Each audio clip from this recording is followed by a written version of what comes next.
I'm sitting this morning with Sev Blenkush, and we're at Browerville Days, and we're in the community center where we're hosting the Stories Not Lost time. Sev has been a very valuable member of our committee, working on putting this together and also things that are going on in Browerville.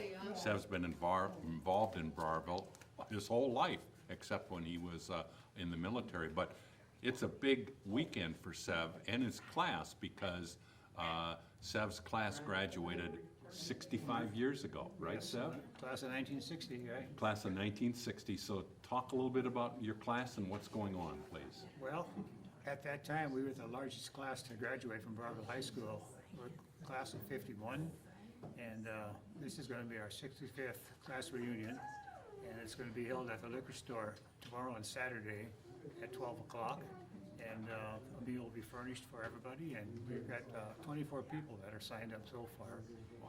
And I'm going to encourage after that time to come down here and see a presentation Great. at 1 o'clock for the with Browerville in World War II. Yeah, yeah. So that's really. So sounds like Sev, it's do you worth looking think for. that any of your classmates will get carded when they go into the liquor store? I sure hope not. I don't know. It's That's a good number, 24, to be coming back. yeah, boy. that includes some of the spouses too, but Yeah, anyway, you know, yeah. I believe we've had, 21 people that have been deceased since we Yeah, graduated, yeah, so yeah. a pretty good percentage of them Yeah. have passed on already. Yeah. So Sev, you graduated in 1960, and then you went to Mankato, I graduated from Mankato State in 1964, and then, went in the Air Force in 65, and retired in September 1st of 1987. and then you came back to Browerville. Came back to Browerville in 1990, and I was a city administrator for 13 years, and been retired since 2003. And one of your hobbies is running. Yes, that's true.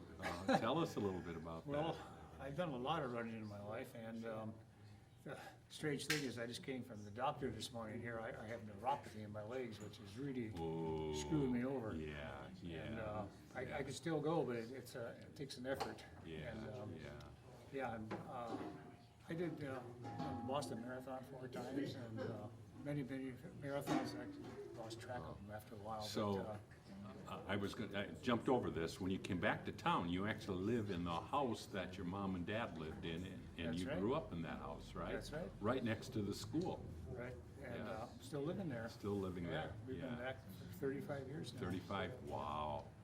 Yeah, So- I never expected it to happen that way, but sometimes life changes things for you. There's another little fact that you need to know about Sev and I. We're stepbrothers, because Yes. when Sev's father passed away, who by the way was a longtime superintendent, and my mother passed away, my dad and Sev's mother courted a little bit, and then one night I got a phone call saying, just to let you know that Francis and I got married. So, Surprise, huh? Excuse me. Okay, that takes care of that Yeah, alarm. yeah, so Sev, you have a sister, Mary, and a brother, Walt, Yes. right? And Mary is, Mary lives in Alaska. Uh-huh. She's a pediatrician up there. She's been up there since 2001.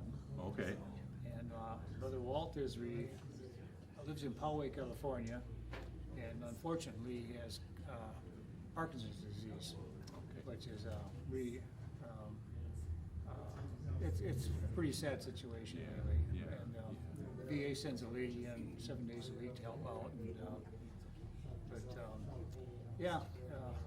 we get out there once a year visiting, and okay. it's kind of a sad situation. Yeah, to see. yeah. He was so active, and he was such a good athlete at Browerville High School. And, to see somebody that can barely walk anymore. That's one of those things that when we get to be a little bit older, those things happen, yeah.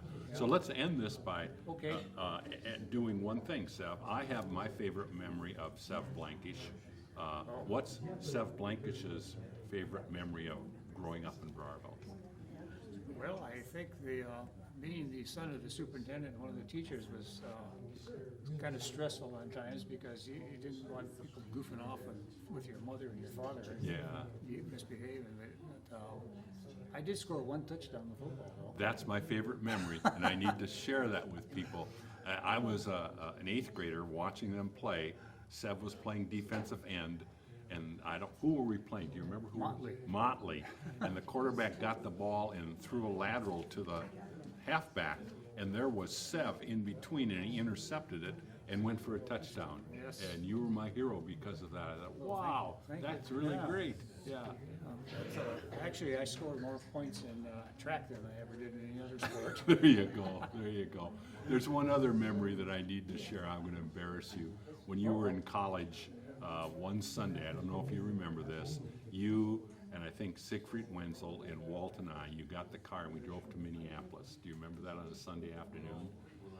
Not really, refresh my memory. Well, it was just let's go, and we went to Minneapolis and wandered around Hennepin Avenue and all those kind of things for the afternoon, and then we drove back. I mean, I'd never done that before, and you were the driver, and I suspect my parents were pretty upset. no, I think they knew about it, but that was Oh. my parents were upset. So, Well, yeah, some of those memories you forget about. yeah, Some, on purpose. That's right. yeah, but some are, that's in your memory there Yeah. forever. Thank you, Sev. Thanks for all you Okay. do, and appreciate it. Have a Yes. good class reunion. Hopefully we'll get a good showing for it. Good. Thank you. Okay, thanks for the interview. You bet. Appreciate it.